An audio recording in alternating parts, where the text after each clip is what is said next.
Já voltei de novo, porque estava acabando a bateria, né? Do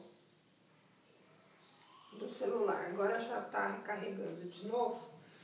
Então, como eu estava falando, hoje é 6h15, daqui a pouco, das 6h15 às 7h15, nós fazemos uma reunião onde a gente entra em contato com a corrente médica do Dr. Bezerra de Menezes, espírito desencarnado.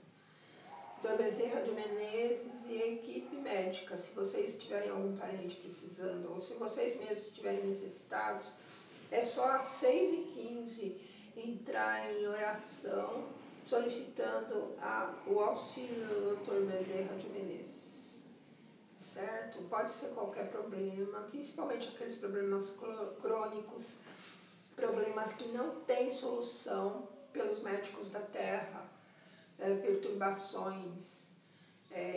Fiquem em prece, pelo menos uns 15 minutos, não precisa ficar das 6h15 às 7h15, mas pelo menos uns 15 minutos em oração, pode ficar lendo sua Bíblia, como você preferir, e solicite a Deus a bênção da cura, ou do alívio, ou da força para poder passar pelo problema que estiver passando, certo?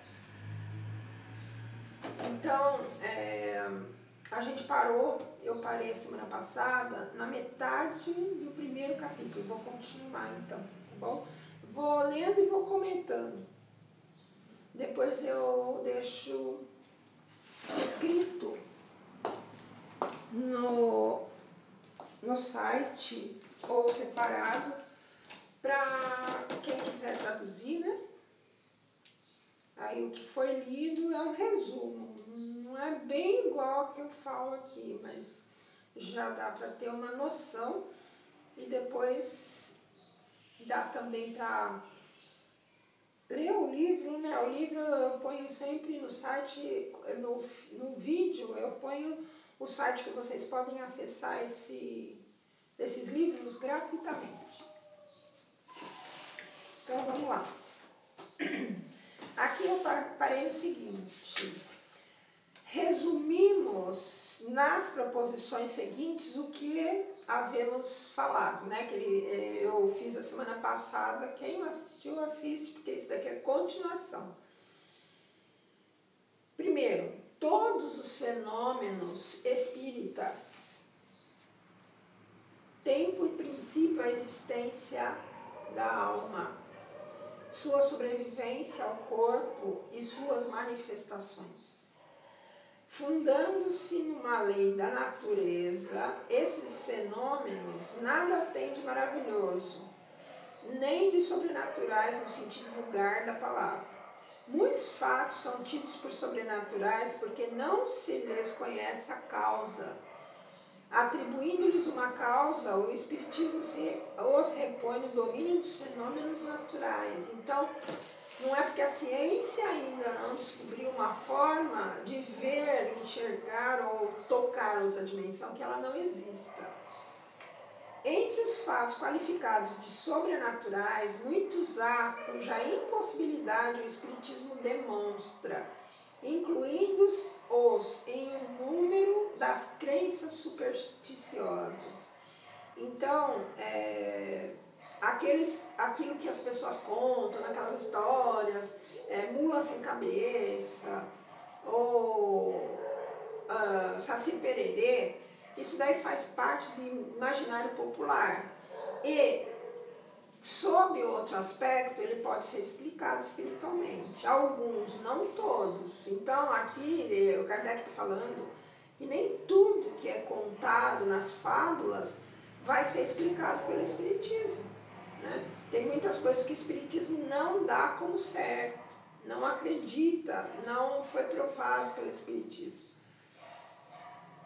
Se bem reconheça um fundo de verdade em muitas crenças populares, né?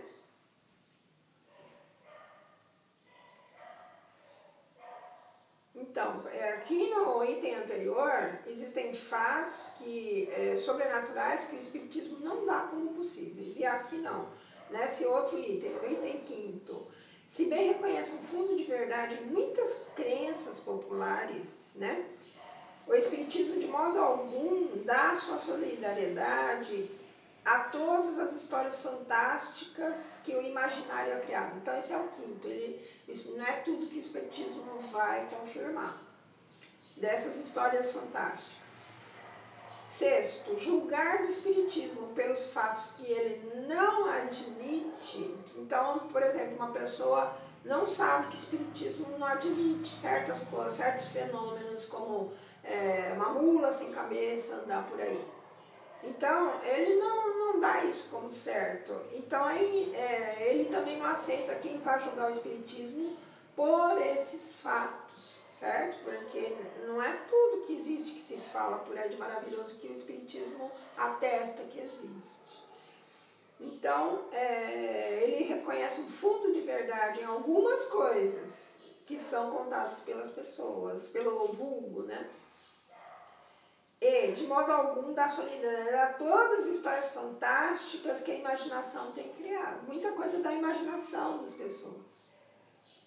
Julgar do Espiritismo pelos fatos que ele não admite é dar prova de ignorância e tirar todo o valor da opinião emitida.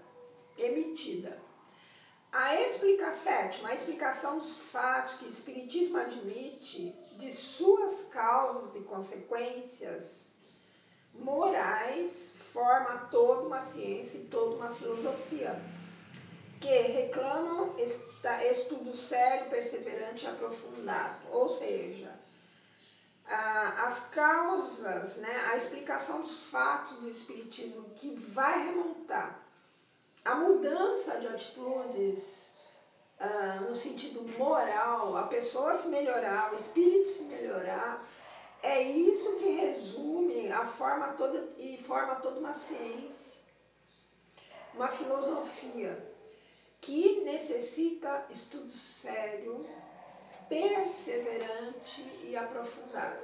Então, por exemplo, se a gente deparar com uma pessoa que nem no meu caso, né, que estava super perturbada, perdida, já com muitos indícios de que a vida iria se complicar conforme os anos passassem, que era o meu caso, esse tipo de pessoa que é necessitada, ele vai parar, porque já sofreu tanto com essas coisas, vai parar e se aprofundar nisso daqui. Agora, as pessoas que ainda estão vivendo uma vida, veja bem, eu não estou criticando, eu estou falando os fatos, dois extremos, um super necessitado, que é o meu caso, que ainda é, né? Por isso que eu continuo estudando. E o outro caso é aquele que a pessoa nasce e vai vivendo. Ela tem necessidade de ser assim. Se ela parasse muitas vezes para ler isso daqui, ela estaria indo contra aquilo que ela sente. Então, é respeitado isso. Só que esse tipo de pessoa nunca vai levar isso daqui a sério, porque não tem necessidade agora. Um dia vai ter, mas hoje em dia não tem necessidade. Então, ele não vai parar para estudar. Não vai parar para ler, porque não faz falta, né, ainda para ele. Então, é perfeitamente compreensível. Então, esse livro, esse tipo de conteúdo, é para as pessoas que estão necessitadas de encontrar um rumo, encontrar um alívio para os problemas, às vezes, mentais que tem e não sabe explicar. Às vezes são pessoas que veem espíritos, só elas veem, ninguém mais vê. Isso, gente, eu não vejo, nem quero ver. Mas é terrível, porque a pessoa, ela fica entre dois mundos, e só ela, ou alguém parecido com ela, fica também nessa situação. E é difícil pessoas se encontrarem assim, né? Então são raras. Elas vivem praticamente isoladas da sociedade, sozinhas. Porque se elas forem falar o que elas estão vendo, não é todo mundo que vai aceitar, que vai acreditar, e a maioria vai taxar essa pessoa de maluca. E muitos que acreditam nisso, que não querem ir contra isso, acabam internados no manicômio, porque eles não conseguem ser de outra forma. E as pessoas à volta também, às vezes, até proíbem que vá estudar um livro. Então, não é fácil. E é para essas pessoas que eu estou colocando esses conhecimentos. Não é para todo mundo, não é. Certo? ressaltando isso porque se você passar por essa página, ver o título e não se sentir bem, eu aconselho a ir procurar um outro tipo de distração no Instagram, né? Eu estou colocando isso daqui visando pouquíssimas pessoas, mas que se não fosse eu colocando aqui, talvez elas não encontrassem esse caminho para elas, entende? Então, não me levem a mal, mas se esse tipo de assunto incomoda, passe para outros assuntos, ignore, né? Porque eu não estou aqui para provocar, não é nada disso. Eu estou aqui para auxiliar um grupo muito pequeno de pessoas que eu não sei quem são, né? E que muitas vezes elas passando e vendo esse título, elas encontrem o quê? Um oásis.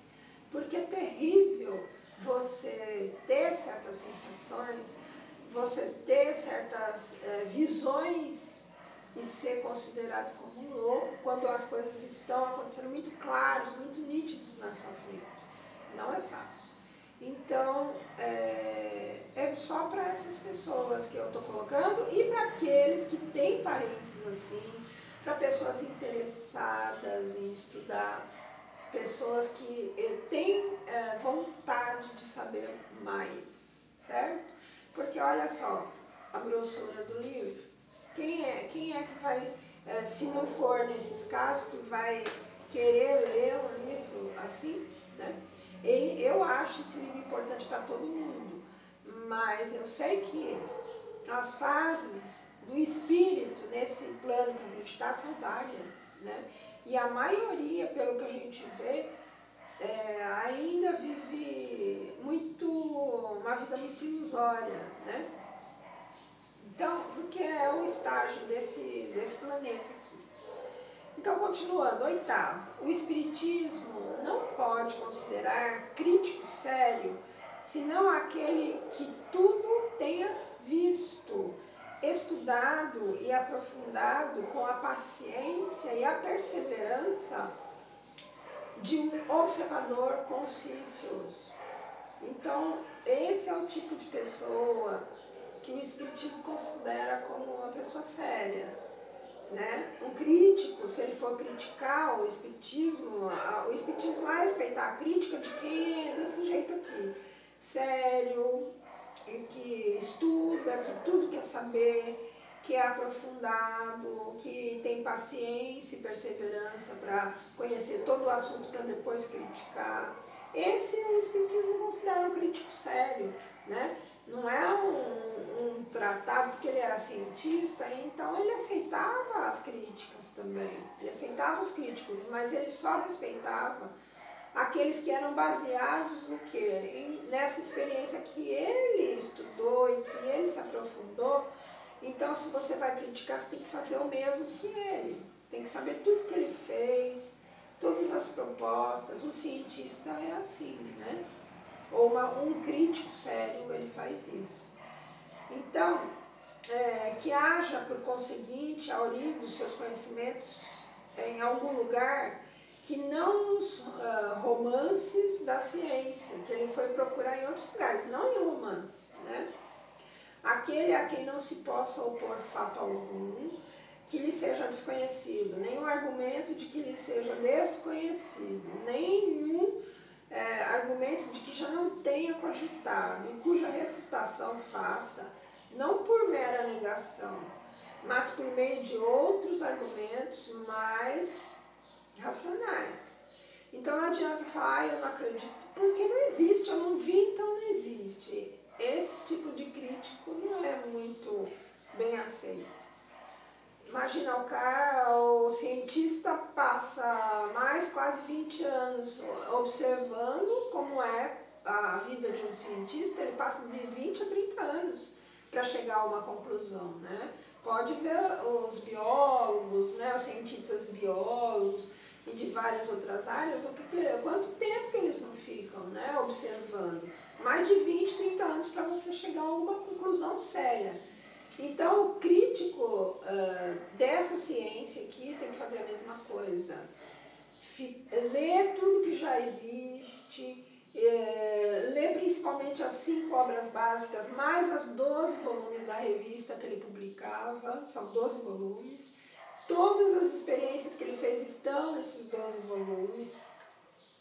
E qualquer hora eu vou pegar e ler para vocês algum tipo de... como que ele fazia com as experiências para chegar às conclusões que ele chegou. E esse tipo de crítico é bem-vindo, por que não, né? Tal crítico ainda está por aparecer. Ele falou que até hoje não, mas até a época lá dele, uns 30 anos lá, que ele já tinha publicado, não tinha aparecido, né? Na França isso, certo? No berço da ciência europeia no mundo. Pronunciamos há pouco a palavra milagre. Uma ligeira observação sobre isso não virá fora de propósito nesse capítulo que trata do maravilhoso. Na sua acepção primitiva e pela sua etimologia, o termo milagre significa coisa extraordinária, coisa admirável de ser. Mas como tantas outras, essa palavra se afastou do seu sentido original e hoje a gente entende por milagre, segundo a academia, se entende, né? Um ato do poder divino, contrário às leis comuns da natureza. É isso que é entendido como milagre. Tal com efeito a sua acepção usual e apenas por comparação e por metáfora é ela aplicada às coisas vulgares que nos surpreendem e cuja causa se desconhece. De nenhuma forma entra em nossas cogitações indagar de Deus, se Deus há julgado útil em certas circunstâncias mudar as suas leis. Então ele diz aqui que não é de nenhuma forma que ele indaga se Deus julga útil ou não, né? Quem é ele para fazer isso? É isso que ele está colocando. Ele próprio, que Deus, ele próprio estabeleceu. Porque é isso que é o milagre. O milagre, ele vai contra todas as leis da natureza. Aqui ele fala, o Kardec, nosso fim é unicamente demonstrar que os fenômenos espíritas, aqueles que ele pesquisou, por mais extraordinários que sejam, de maneira alguma derrogam essas leis. Então não é um milagre o que ele estudou. Eram coisas que estavam acontecendo dentro das leis da natureza ainda desconhecidas, né? E tem um pedaço aqui que ele fala, um balão de gás, ele não volita o balão de gás? Aqueles balões enormes para passeio, não é com gás que se enche aquele balão? E ele não levanta pessoas do chão? Então, por que não haveria uma lei que a gente ainda não conhece da natureza que fizesse a mesa levantar baseado em algum gás que ainda não é conhecido na nossa dimensão? É isso que ele está falando. O que ele viu, ele diz que não é antinatural. É simplesmente desconhecido da própria ciência ainda. O fato de nós não vermos, né, pessoas que vivem em outra dimensão é falta de a gente descobrir um meio de fazer isso, da ciência descobrir um meio de fazer isso. A ciência, por enquanto, ela está interessada em visitar planetas fora da Terra e não em ver coisas que a gente não vê aqui mesmo. A ciência, não sei por que cargas d'água, em vez de se voltar para a antimatéria, enxergar mais ainda a antimatéria que já foi descoberta, até outro dia eu estava vendo na televisão, eu esqueci o nome agora, prótons, nêutrons, e aí dentro dos prótons e dos nêutrons tem essa antimatéria que eles já nomearam, esqueci o nome agora. Então, por que eles não se preocupam em enxergar um elemento que faça com que dê para enxergar essa antimatéria? É um caminho. O milagre não se explica, certo? Então, antes disso, nosso fim é unicamente demonstrar que os fenômenos espirituais, por mais extraordinários que sejam, de maneira alguma, vão contra as leis da natureza. que nenhum caráter tem de miraculoso, do mesmo modo que não são maravilhosos ou sobrenaturais. O milagre não se explica. Os fenômenos espíritas, ao contrário, se explicam racionalissimamente. Não são, pois, milagres, mas simples efeitos cuja razão de ser se encontra nas leis gerais. O milagre apresenta ainda outro caráter, o de ser insólito e isolado. Por exemplo,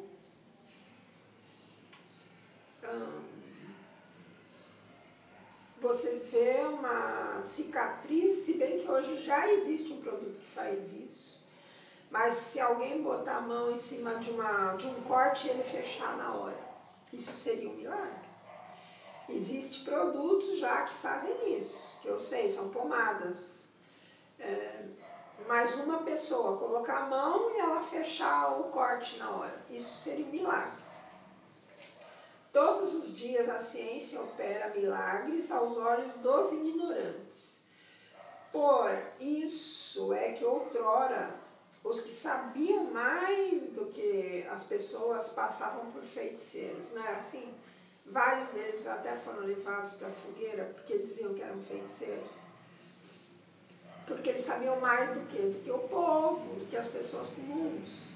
E como se entendia então que toda a ciência sobre-humana vinha do diabo, eles queimavam essas pessoas, porque eles achavam que essas pessoas que eram mais além, viam além da ciência da época, eles eram considerados pessoas ligadas com o diabo, então queimavam essas pessoas, né?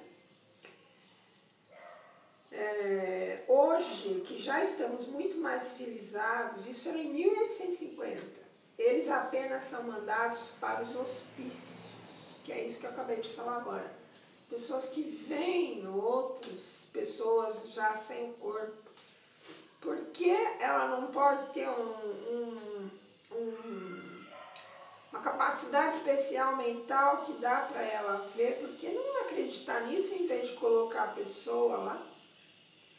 E a pessoa às vezes fica tão com medo que acaba indo para lá porque continua vendo, continua negando que está vendo.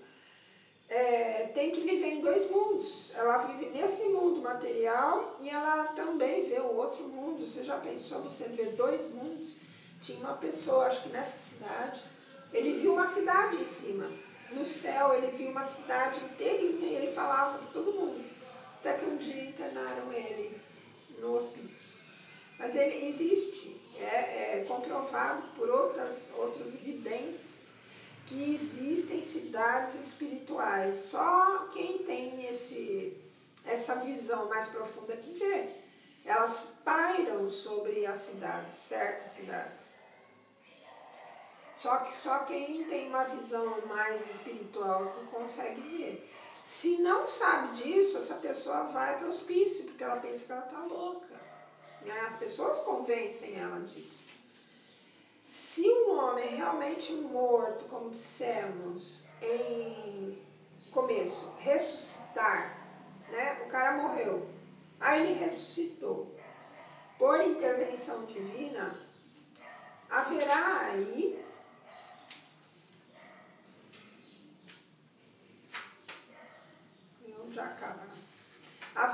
verdadeiro milagre. Porque isso é contrário às leis da natureza. O corpo já está desfeito, virou pó, aí vem alguém reúne aquilo, ele volta a ressuscitar com o corpo novinho. Isso ele coloca, isso é milagre. Se, porém, tal homem só aparentemente está morto, teve um ataque epilético, né? Se ainda há nele um resto de vitalidade latente e a ciência ou uma ação magnética consegue reanimá-lo, um fenômeno natural é o que isso será para as pessoas instruídas.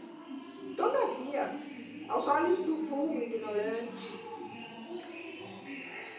deixa eu passar o áudio.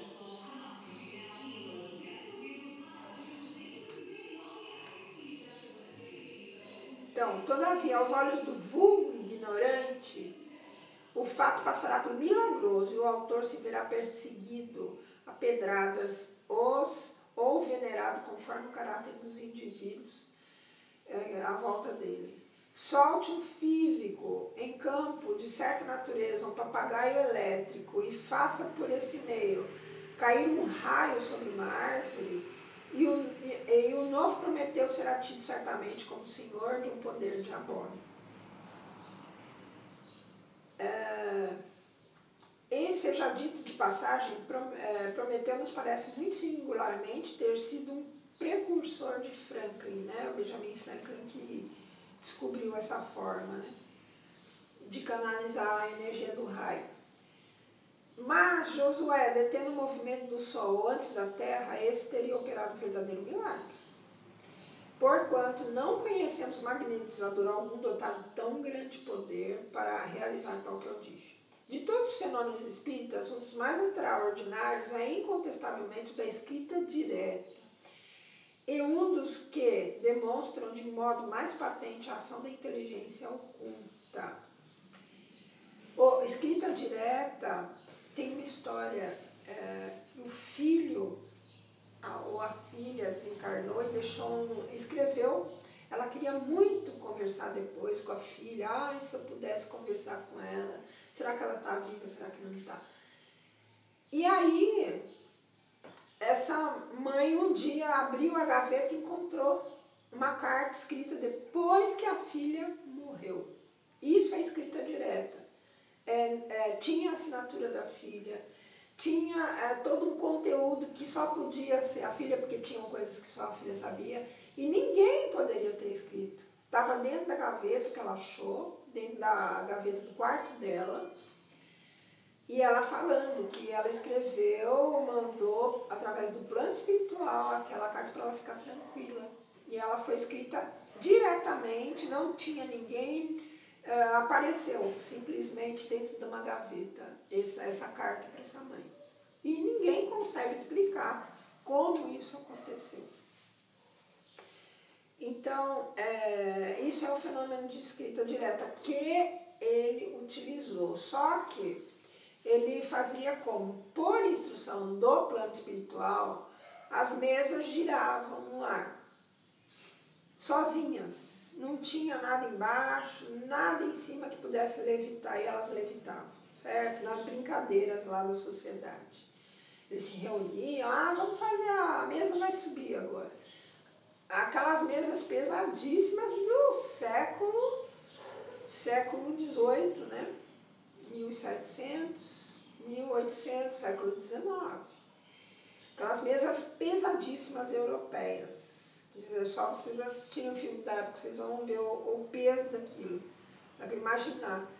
Então, elas giravam às vezes em velocidades altíssimas e eles ficavam assistindo, né? E depois elas baixavam calmamente e voltavam para o chão.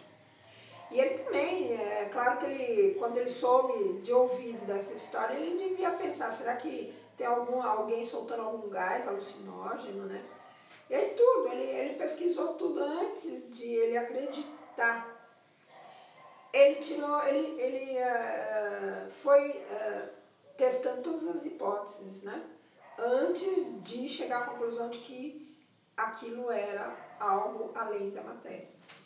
E aí, depois que ele aceitou, ele começou a fazer perguntas. E as respostas, elas vinham com dificuldade, né? Porque, imagina, com pancada de sim ou não, não dá para você também ter muitas respostas, né? Completas. E aí eles começaram a sugerir que ele amarrasse um lápis numa cestinha daquelas de madeira, bem leve, amarrasse o lápis ali de forma que desse para alguém levantar aquela cestinha e escrever. E foi o que aconteceu. Espiritualmente a cestinha foi levantada, ninguém via, a cestinha levantou sozinha por uma força espiritual e escrevia então, a partir daí escrevia as respostas. Existiam outras formas dele também receber respostas que ele sabia que só podiam ter vindo do plano espiritual. Existiam várias formas que ele fazia, né? Mas certificadas por ele. Então, a escrita direta é um desses mais extraordinários que tem, né? Desses fenômenos. E a materialização, né? Elas são bem raras essas reuniões, mas existe aqui, é muito difícil. E as pessoas que sabem dessas reuniões, elas são convidadas de boca. E o espírito se materializa e precisa ter um doador de ectoplasma, que é uma pessoa que tem esse fluido, né?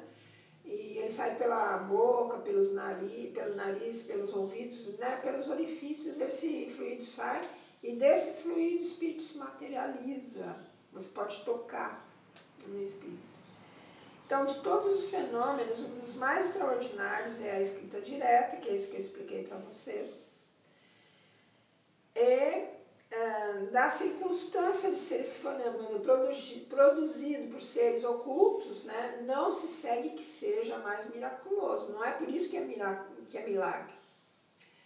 Do que qualquer dos outros fenômenos devido a agentes invisíveis.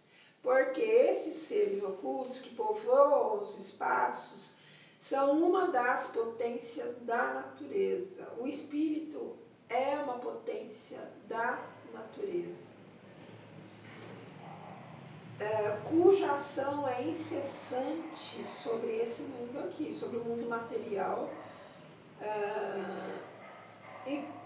como sobre o mundo moral. Então, ele está falando aqui que a gente é muito mais, sofre muito mais influência do que a gente imagina desse outro mundo, né? Dessa outra dimensão. A gente está em constante influência deles para nós e nós também para eles. Mas muito mais deles para nós, sem a gente enxergar. Esclarecendo-nos com relação a essa potência, o Espiritismo nos dá a explicação de uma imensidade de coisas inexplicadas.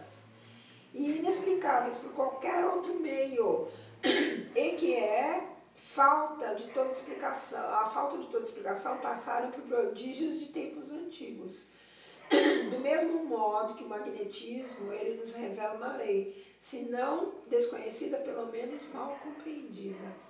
Embora se lhe conhecessem os efeitos, visto que estes sempre se produziram em todos os tempos, tendo a ignorância da lei gerado a suposição. Ele está falando aqui do magnetismo. Magnetismo é uma energia elétrica que vem do corpo. Então, eu já mostrei para vocês uma vez, através do aurâmetro. Aura, isso daqui é um medidor de aura. Ele é uma mola aqui, tá vendo? É uma mola, ó, ela fica parada, certo? Eu tenho esse cabo, e esse cabo, ó, eu vou até segurar na ponta para vocês não pensarem que tem algum botão nele. Ele não tem botão nenhum, é metal só. E tem esse elemento preto que deve ser um material para facilitar o magnetismo. Então, olha, eu vou deixar ele aqui e vou, através da minha vontade, induzir a ele uma pergunta que eu sei que é sim, tá?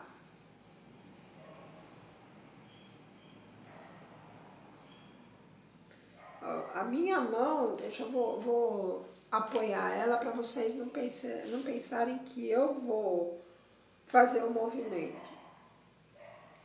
E assim que eu fizer a pergunta mental, ele vai girar no sentido para ir direito. No sentido aqui para mim está do lado direito. Isso aqui é magnetismo. Não é força espiritual. Quer dizer, é uma das forças do espírito, mas é uma energia magnética, não é que tem um espírito aqui, sou eu mesma.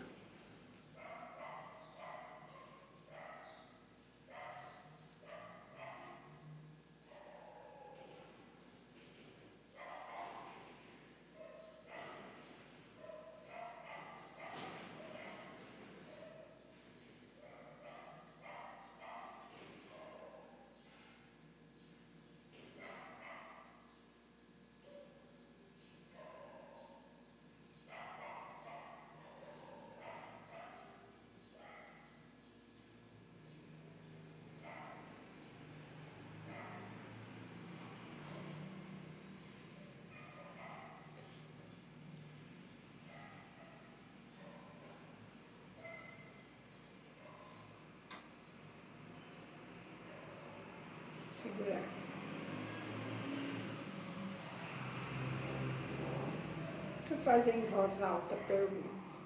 É possível, com o magnetismo humano, conseguir a cura através de um pêndulo?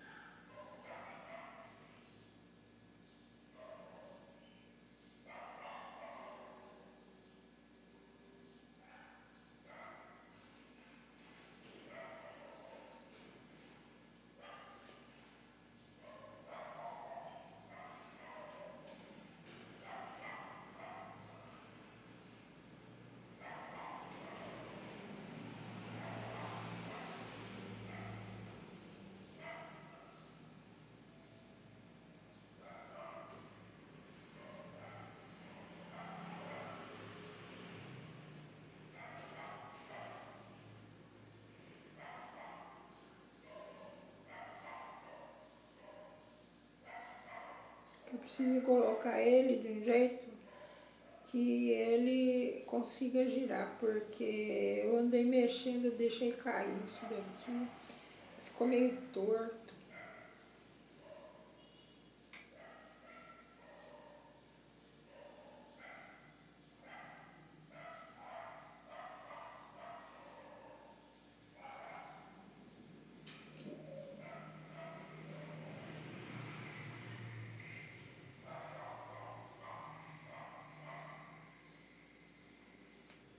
Tá vendo? Agora ele tá girando. Tô segurando minha mão. Dessa forma aqui é possível, né? É o movimento, a posição dele que não tá batendo certo. Ó, a minha mão tá segura. E aí, olha, com o meu próprio magnetismo, ele gira. É um magnetismo inconsciente esse daqui. Então a pergunta que eu fiz é possível, através do pêndulo, magnetizar e auxiliar pessoas, né? Aí ele está girando no sentido positivo, que sim. Mas isso é um magnetismo pessoal, que eu, desde 15 anos, eu descobri que eu tinha isso. Então é uma espécie de eletricidade que certo tipo de pessoa tem. Assim como o ectoplasma também, que materializa espíritos, também é um certo tipo de pessoa que tem.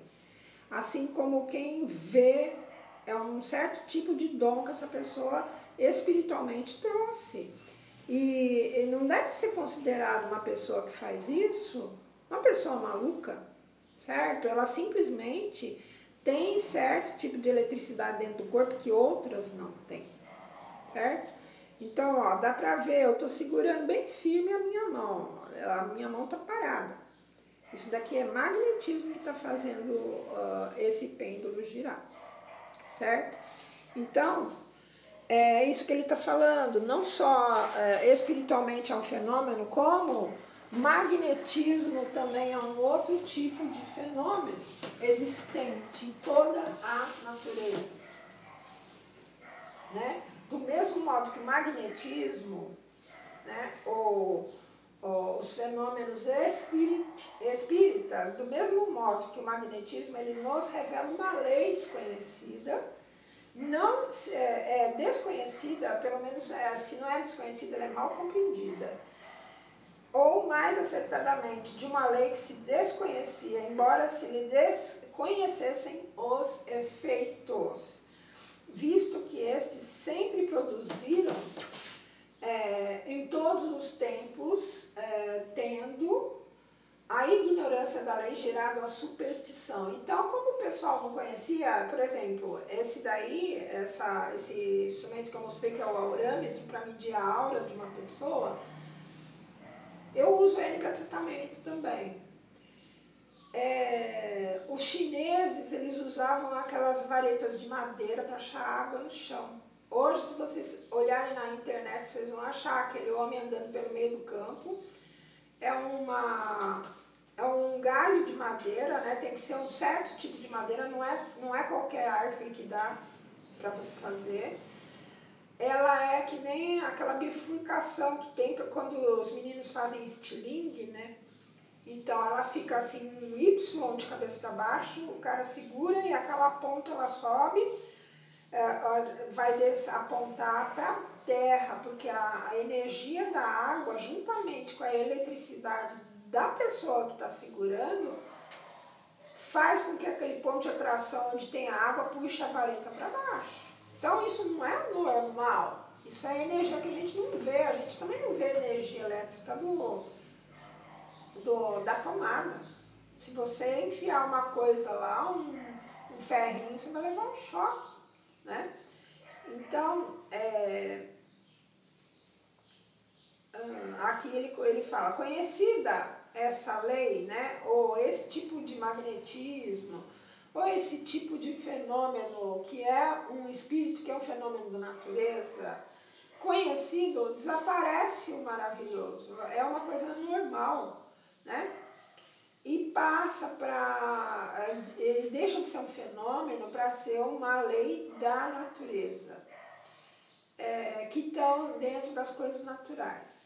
Eis porque, fazendo que uma mesa se mova, ou que os mortos escrevam, os espíritas não operam maior milagre do que opera o médico que restitui a vida a uma pessoa que já tinha morrido, mas que tem um pouco de vida ainda, ele consegue ressuscitar aquela pessoa. Não é um milagre isso, né?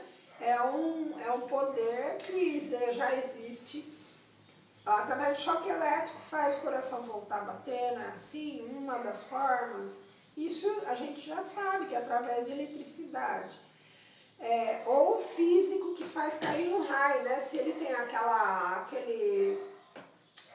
pipa, né? Que ele falou, pipa elétrica, ele consegue fazer um raio cair.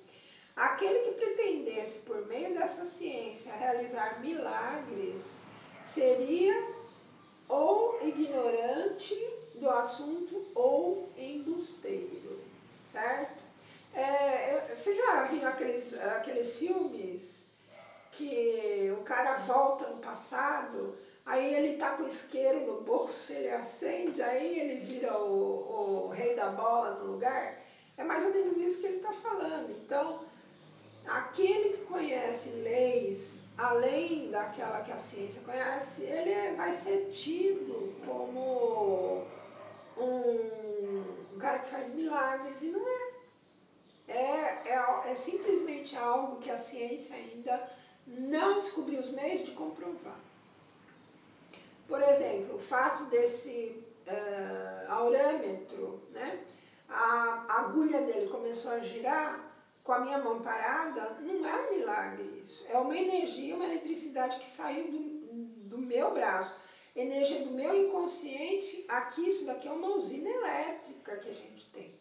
Então, esse magnetismo, ele passa pelo braço e passa pelo metal. Metal é condutor de energia. Por isso que começou a girar.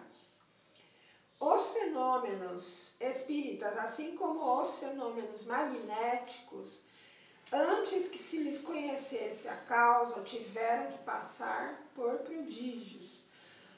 Ora, como os céticos, os espíritos fortes, isto é, os que gozam do privilégio exclusivo da razão e do bom senso, não admitem que uma coisa seja possível desde que não a compreendam, de todos os fatos considerados prodigiosos, fazem objeto de suas zombarias, né? Aquelas pessoas que não acreditam porque elas se consideram de altíssimo bom senso, então elas zombam, né? E por não conhecerem, elas não admitem que elas são ignorantes, elas simplesmente começam a gozar daquilo ali. Pois que a religião conta grande número de fatos desse gênero, não creem na religião, e daí a incredulidade absoluta. O passo é curto. Então, aqueles que já zombam desses fatos, não acreditam em fatos religiosos, porque existe na história padres que ficavam a 2 metros do chão, orando, eles conseguiam levitar. Tinha um padre, não sei se é de Santo Antônio de Pádua, foi considerado santos. Ele aparecia num lugar e ao mesmo tempo ele estava em outro, porque viam naquele lugar distante e viam ele em outra cidade. Ele aparecia em 2 lugares ao mesmo tempo. É um desses santos que eram padres que viraram santos. Eu não lembro agora o nome, vou pesquisar depois, se eu tiver tempo. Então, explicando a maior parte deles, o Espiritismo lhes assinala uma razão de ser. Vem, pois, em auxílio da religião, demonstrando a possibilidade de muitos que, por perderem o caráter de miraculosos, não deixam, contudo, de ser extraordinários. Mesmo quando você vê um ato sendo explicado, mesmo assim ainda passa por diferente, né? Passa por extraordinário, né? E Deus não fica sendo menor, nem menos poderoso, por não haver derrogado suas leis. De quantas graçolas não foi objeto o fato de São Cupertino se erguer nos ares, aí ó, São Cupertino. Então, eles fazem brincadeira, eles não acreditavam, né? Olha, não acredita nem acontecendo na frente da pessoa. Ora, a suspensão etérea dos corpos graves, né, é um fenômeno que a lei espírita explica. Fomos dele pessoalmente testemunha ocular. Ele está falando que ele viu isso acontecer. Corpos pesados se levantarem do ar. E o Sr. Home, assim como outras pessoas de nosso conhecimento, repetiram muitas vezes o fenômeno produzido por São Cupertino. Então esse Sr. Home, ele também conseguia levantar do chão, sem ninguém levantar, ele sozinho, ele levitava, esse Sr. Home. Ele fazia a mesma coisa que São Cupertino fazia. Kardec viu ele fazer isso. Logo, esse fenômeno pertence à ordem das coisas naturais. É um fenômeno, mas é natural, é da ciência. A ciência vai explicar um dia. Eu acho que ainda não explica, mas vai explicar. Entre o deste gênero, deve figurar na primeira linha as aparições, né? Quando o espírito consegue muitas pessoas verem o espírito, porque são os mais frequentes. A de Salete, sobre a qual divergem as opiniões no seio do próprio clero, nada tem para nós de insólita. A Salete que viu, acho que Nossa Senhora, não é? Então ele diz que não é impossível isso, o Espírito de Nossa Senhora ter aparecido. Para o Espiritismo isso não tem nada de anormal, é uma lei da natureza, só que muito avançada. Mas consideramos impossível atendendo a que conhecemos milhares de outros fatos. Ele via, o Espírito se materializava na frente dele. E é o mesmo fenômeno. Damos-lhes crédito não só porque lhes verificamos a realidade, ou seja, ele verificou se era real o que estava acontecendo, como porque sabemos perfeitamente de que maneira se produzem. Quem se reportar à teoria que adiante expomos das aparições, esse livro aqui vai explicar isso, como é que pode um espírito se materializar. Por isso que ele está falando, que ele sabe como é que acontece.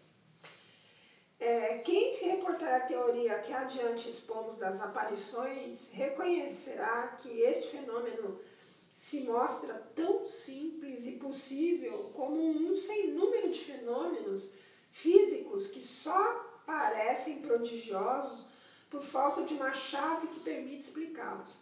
Quanto ao personagem que se apresentou na Salete, é outra questão. Sua identidade não nos foi absolutamente demonstrada. Apenas reconhecemos que pode ter havido uma aparição. Então ele não reconhece que foi exatamente Nossa Senhora, mas ele reconhece que foi uma aparição espiritual. Quanto ao mais, escapa a nossa competência. A este respeito, cada um está no direito de manter suas convicções, nada tendo o espiritismo a ver com isso.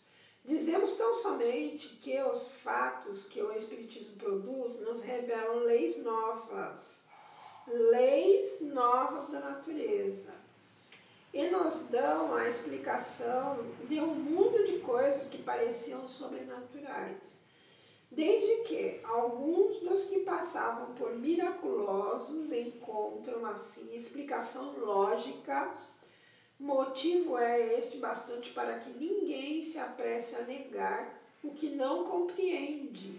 Se eu não compreendo, eu não vou negar. Eu estou vendo a coisa acontecer. Vocês viram que o objeto, minha mão estava parada, o objeto continuou girando. Não tem nenhum fio aqui sobre a minha cabeça. E vocês viram que demorou para girar porque eu não achava a posição em que ele poderia girar sozinho. Por quê? Porque, como eu disse para vocês, ele quebrou, ele caiu, ele entortou. Então agora eu tenho que saber qual é o jeito certo de eu segurar ele. Não é mais assim, porque ele está torto, né? Então a hora que ele recebe a descarga magnética do meu corpo, ele começa a girar. Com uma resposta muito mais certa do que o meu consciente. Vem do inconsciente. O inconsciente nosso é muito mais forte. Por isso que eu sempre pergunto para o meu inconsciente interno. Porque ali a resposta vem mais pura. Se eu usar o meu consciente, eu vou interferir no movimento. Porque sou eu mesma, é minha energia que faz ele girar. Só que não é energia consciente. A consciente, ela interfere de forma errada. Desde que alguns dos que passaram por miraculosos encontram assim explicação lógica, o motivo é que este bastante para que ninguém se apresse a negar o que não compreende. E no caso do pêndulo, mesmo que seja a energia consciente, ela foi uma energia que fez ele girar, não foi minha mão. Minha mão estava parada. Então é o magnetismo, não importa se é verdadeiro, se é falso, se é meu inconsciente agindo, não importa, foi uma energia magnética que passou pelo meu braço e foi direto para o pêndulo. Algumas pessoas contestam os fenômenos espíritas, precisamente porque tais fenômenos lhes parecem estar fora da lei comum e porque não acham qualquer explicação. Então você nega porque você não acha explicação e porque você não acha que seja possível. Você não consegue explicar, você nega, né? Isso não é uma coisa muito racional, nem lógica. A explicação nesse século em que ninguém se contenta com palavras constitui, pois, poderoso motivo de convicção. A explicação nesse século. Daí vemos todos os dias pessoas que nenhum fato testemunharam, que são observadores, que não observaram uma mesa agitar-se ou um médio escrever, se tornarem tão convincentes quanto nós, unicamente porque leram e compreenderam. Se houvéssemos de somente acreditar no que vemos com os nossos olhos, a bem pouco se reduziria as nossas convicções. E fim do primeiro capítulo. Então ele está dizendo aqui que tem muita gente na época dele, porque ele está se reportando na época dele, 1850, que não viu mesa girar, não viu o espírito se materializar, não viu o fenômeno de escrita direta, a mesinha, a cestinha escrever sozinha, não viu nada disso, mas acreditou porque a explicação era racional, era lógica. Então você pode ainda não ter uma prova. Isso daqui é uma manifestação natural. A ciência ainda não achou isso. Mas, se você for pela lógica e observar, você vai ver que é possível. Então, no meu caso, eu nunca quis ver espírito. Nunca quis ver espírito. Nunca quis ver manifestação de nada. Porque eu vim da Igreja Católica e o meu interesse era sempre automodificação, sempre foi esse o meu interesse. Até que eu vi que eu precisava estudar sobre fenômenos por causa da confusão mental. Depois que eu entendi prática, minha cabeça clareou e desapareceu a perturbação. Para mim isso é suficiente, eu não preciso de prova nenhuma. Quando eu li a primeira vez o livro dos Espíritos, eu não sabia de fenômeno, já tinha visto, por exemplo, esse do pêndulo, já tinha acontecido comigo. Outras coisas já tinham acontecido comigo, espiritualmente. Então, eu não precisei ver em outra pessoa, já aconteciam comigo. Daí, quando eu li, eu me identifiquei totalmente com a escrita. Porque a gente precisa, quando a gente tem essa sensibilidade, a gente precisa saber que isso é natural, não é errado, não é do demônio, não é uma coisa que te torna um ser fora da natureza, você é um ser natural. Só que você está muito mais ligado a uma outra dimensão também. Você está ligado nessa e em outra dimensão. Você é capaz de ver fenômenos de outra dimensão, certo? São pessoas ainda que, se bem que hoje em dia já é bem mais comum, tem muito mais gente que com essas pessoas acontecem coisas diferentes.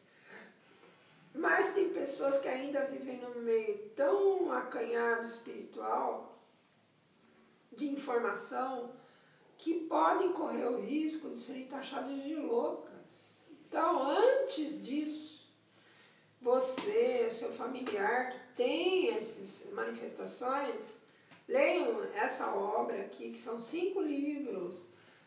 Vai valer uma vida ler isso, principalmente se você tem um parente ou um amigo que está perdido e não sabe o que fazer com esse tipo de coisa. Eu conheço várias pessoas assim, que depois começaram a estudar, depois começaram a utilizar essas capacidades além, né, principalmente para auxílio das outras pessoas, se equilibraram, porque se posicionaram como pessoas normais, são pessoas normais. Então, até a próxima semana, depois eu vou escrever os pontos principais do que eu falei aqui, e que vocês tenham um ótimo fim de semana, cheio de boas realizações e equilíbrio. Então, até a próxima, que daqui a pouco, 6h15, quem tiver algum parente com dificuldades ou necessidades, que tenha doença crônica, doenças incuráveis ou mesmo perturbações, fiquem em oração das 6h15 até as 6h30, pelo menos, uns 15 minutos. Se quiser, fica até as 7h15, que é quando acaba a reunião, para receber da corrente médica do Dr. Bezerra de Menezes um auxílio, uma força para passar pela situação que está passando ou um alívio. Até o próximo, então. Fiquem com Deus.